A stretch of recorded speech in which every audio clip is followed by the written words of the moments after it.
Olá, amigos!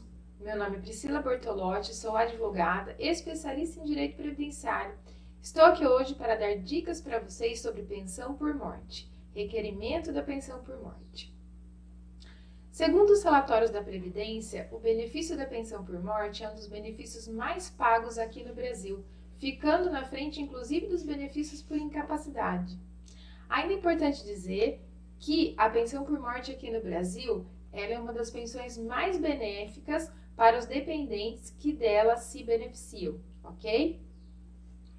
Outra questão é que as mulheres, nós mulheres, somos as maiores beneficiárias de pensão por morte, pois hoje temos uma taxa de sobrevida muito superior à dos homens. Bom, vamos falar um pouquinho sobre as alterações trazidas pela Lei 13.135 de 2015. A primeira informação que eu trago para vocês é sobre o prazo de requerimento de pensão por morte. O prazo antes dessa alteração era de 30 dias que você podia ir na agência do INSS e fazer o seu requerimento de pensão por morte e retroagir os efeitos financeiros até a data do óbito. Com essa alteração, o prazo passou a ser de 90 dias. Então, quando o meu segurado vier a falecer e eu for dependente dele e precisar da pensão por morte, ter o direito de receber a pensão por morte, eu tenho 90 dias para ir até a agência, fazer o meu requerimento de pensão por morte e ter os efeitos financeiros desde a data do óbito. Se eu passar desses 90 dias, eu posso sim ter concedido o meu direito de pensão por morte, só que os efeitos financeiros, ou seja, o pagamento dos atrasados, não vão retroagir até a data do óbito, e sim da data do meu requerimento, ok? Outra alteração expressiva foi quanto ao tempo de contribuição que o falecido segurado tem que ter para eu ter direito, caso eu seja dependente, à pensão por morte. Não se trata de carência, e sim de contribuição. Então, a alteração que a lei trouxe, ela fala de 18 meses de contribuição para que o dependente tenha direito à pensão por morte. Ou seja, o segurado tem que ter 18 contribuições, no mínimo, para que o dependente tenha direito à pensão por morte, tá? Quando esse óbito for causado por um acidente, seja do trabalho ou de qualquer natureza, esse prazo de 18 meses ele não é computado, ou seja, é a única situação, é a única exceção que o segurado não precisaria ter as 18 contribuições. Então, quando for acidente do trabalho ou acidente de qualquer natureza, tudo bem? Uma outra alteração expressiva que teve na legislação previdenciária quanto à concessão da pensão por morte foi ao tempo de duração do casamento ou da união estável e o tempo que o cônjuge, né, ou o convivente sobrevivente vai receber a pensão por morte, tá?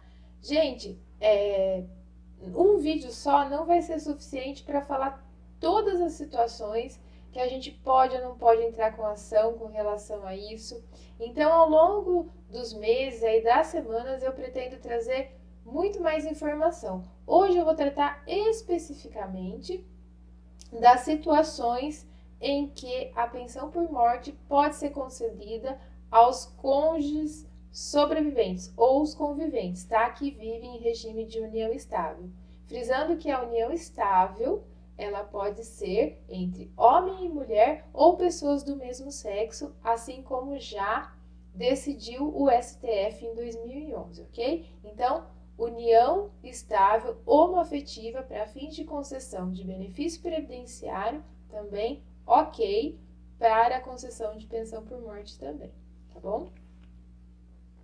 Bom, quanto ao tempo de pagamento da pensão por morte, se a minha convivência ou o meu casamento tiver um prazo de duração inferior a 2 anos até a data do óbito do segurado falecido, o dependente só vai receber 4 meses de pensão por morte, que vai ser aí suficiente ou não até suficiente para cobrir as despesas com o funeral. Então, vejam, casamento, ou união estável, seja ela heterossexual ou homoafetiva, inferior a 2 anos, 4 meses de pagamento de pensão por morte.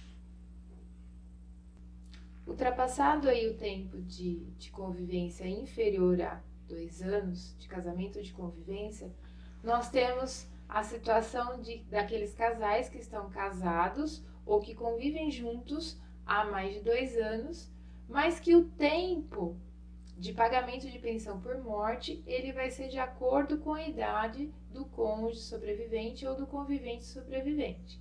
Então, para aqueles que têm menos de 21 anos e são sobreviventes, eles vão receber 3 anos apenas de pensão por morte. Para aqueles que têm entre 21 e 26 anos, vão receber apenas 6 anos de pensão por morte. Para os que têm entre 27 e 29 anos, vão receber 10 anos de pensão por morte.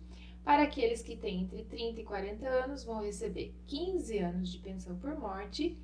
Entre 41 e 43, 20 anos de pensão por morte.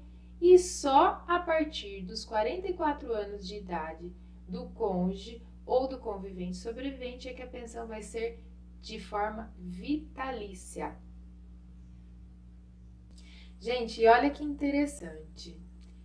O cônjuge sobrevivente ou convivente sobrevivente, ele pode acumular 2 pensões. Em qual situação? Quando eu recebo do meu esposo ou da minha esposa falecida, né? E também de algum filho que eu comprove dependência econômica. Então, é a única situação que se pode acumular 2 pensões por morte. Tá? Isso acontece muito com famílias de baixa renda. Por quê? Ela recebe ou ele recebe eventualmente um valor de salário mínimo de pensão por morte. Aí, esse valor de salário mínimo de pensão por morte não era suficiente para suprir as suas necessidades. E ela dependia também financeiramente do filho ou da filha falecida. Então, existe essa previsão legal de se acumular pensão por morte em caso de cônjuge e filho, que desde que o pai ou a mãe comprove a dependência econômica.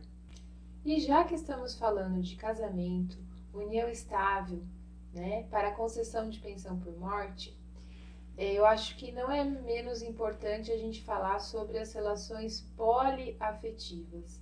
O que é relacionamento poliafetivo? É o relacionamento de afetividade entre 3 pessoas e não mais um casal, seja ele hétero ou homossexual. E já que estamos falando de relacionamento, desse tipo de relacionamento poliafetivo, e sabermos que na prática, de fato, eles acontecem, é importante dizer que a legislação brasileira não reconhece esse tipo de relacionamento e nem dá os mesmos direitos, por exemplo, de uma união estável. Inclusive, em recente decisão do CNJ, foi vedada a possibilidade de se registrar por escritura pública esse tipo de relacionamento com a finalidade aí de possível união estável. Então, eu acredito que com esse veto, né, com essa proibição, se dificultou ainda mais ainda, inclusive na legislação previdenciária, para que essas pessoas que vivem em relacionamentos poliafetivos possam conseguir o seu direito de pensão por morte, tá? Mas para essas pessoas que vivem em uniões poliafetivas e que eventualmente foram aí, infelizmente foram tocadas aí pela morte, precisam da pensão por morte, eu acredito que elas vão ter que buscar na justiça e comprovar realmente a dependência econômica, e o judiciário terá que analisar caso a caso, uma vez que o CNJ já proibiu, aí já deu os primeiros sinais de proibição desse tipo de relacionamento no Brasil. E por hoje é só. Me despeço com vocês com muito carinho e aguardem aí as próximas dicas sobre pensão por morte, dependentes e muito mais. Obrigada!